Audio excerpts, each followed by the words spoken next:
Hello there, my Toronto Argos fans. Well, last night was the season finale of the Toronto Argos. They lost their final game of the regular season 44-13 to the Calgary Stampeders. So right now, I'm going to take you live to the end of season press conference after their loss. Enjoy this.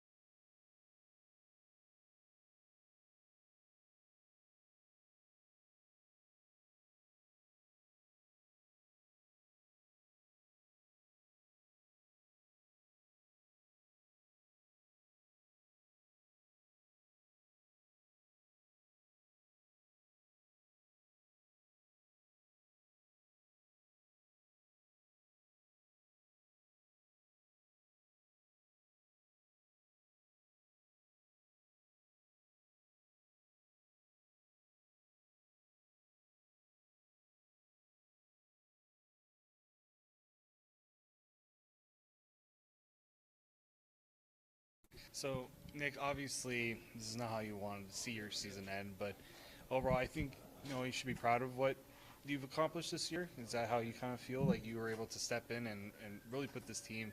I know you guys didn't reach your goal, but you know everyone kind of put you guys down with Chad being out, but you seem to really elevate this team.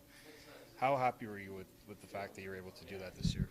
Like you said, obviously this isn't how we wanted the season to end, or in terms of our win and loss record and not being able to be in the playoffs. But I'm really happy about how just the team battled throughout the year, and our offense played at a really high level. Throughout most of the season, we were either first or second, in points scored and many statistical categories offensively that showed our impact in the game and what we can do. So I'm really proud of the work the guys have put in to consistently, despite our record, to keep battling. And even as we look down, kind of that midway point of the season, we fought back. We got on a good win streak going.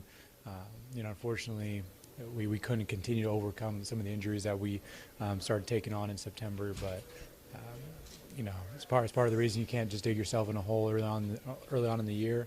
And while we need to find the ways that as a team and as myself personally, we can start differently and start better. Come back next year and learn from what happened this year, learn from the things to build on and some of the things we need to correct. I know last year you there was a lot of uncertainty about what your football journey was going to look like. Do you feel like you have a lot more clarity now, given how you performed, and you know you've really seemed to really put yourself in a really good spot with this team and the locker room itself? Do you feel like you have clarity on where you feel now that you can still play at a high level in this league and still be a starting quarterback? Yeah, for sure. I've never wavered in the confidence in myself and what I could do if given an opportunity. Just never knew, quite where that opportunity was going to be or if it was going to be one. And, I'm really grateful to be able to have the opportunity to play as much as I did this year, be able to showcase what I can do and what I've always believed in myself, my ability to do.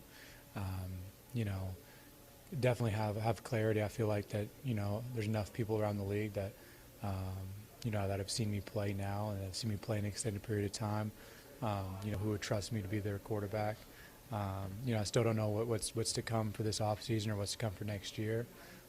But, I've loved playing for this organization the past 2 years. I love playing for Dinwiddie and been able to have a lot of success with him and whenever have the privilege to be his quarterback. So, whatever happens, I'm just happy to be able to have had this year playing as much as I did and be able to get the opportunity to work with all these guys, all these receivers and O-linemen and players all throughout the team that have helped us, have a memorable year, even though it wasn't the result we wanted.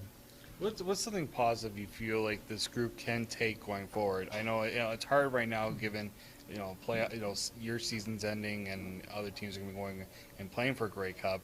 But what do you think is positive that this group can take going into the offseason into next year? Just how, one of the things that kind of stuck out to me throughout the year was how deep of a passing attack we had.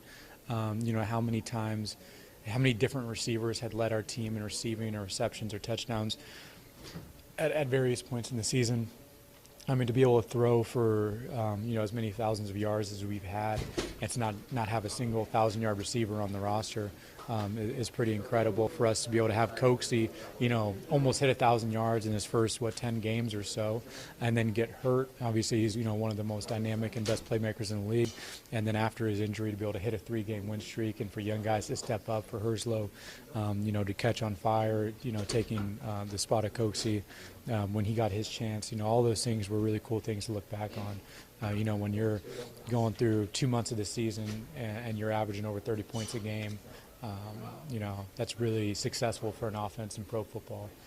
And we had great moments where we've battled it out with some of the best teams in the league that are going to be going into the playoffs. So, I didn't feel like there was at any point, at least not in the first 15, 16 games, where we weren't competitive and we weren't in every game until the last minute. We just got to, change the way we finished some of those games and could have had a much different season. How do you see the injury kind of impacting maybe your offseason? Do you feel like you're going to be in a position? I know some guys will take some time off, let the body heal, but given your injury, do you feel like it's going to take a little bit more time for you to get ready for next year? No, not at all. Normally I would take November off and kind of ramp up when December comes anyways. It was unfortunate that I wasn't able to play, the last 3 games of the season or whatever it was since my injury. But, I'll be out of this sling, the next couple weeks. I should be able to throw and make a full recovery by mid-November, and I'll be able to start December 1st, just kind of with a normal off-season program, off-season routine, and, throwing 3-4 times a week just like I normally would. A lot of fans enter the season wondering if you were the Grey Cup guy or whether you were, somebody else. You won a lot of people over this year. What do you say to that fan base? It was cool just to have anybody, support me and believe in me. Got people messaging me on social media or sending me letters and stuff, just, cheering for me and appreciating, the work that I put in. And people who have, it was cool seeing people message me and looking back, and I had messages from them previously as fans from like 2018, 2019, guys who have followed my career for many years now. So that was just really cool to experience. And obviously, there's nothing for us to play or play for if there aren't people, willing to watch us and spend that time, getting to enjoy what we're doing. So it's really cool to have that perspective and to be able to see people with my jerseys and want autographs and things like that. Appreciate you. At Trias College, we bridge the gap between dreaming and doing. Focused learning, real-world skills. When you're ready to do your part, Trias will prepare you to do it well.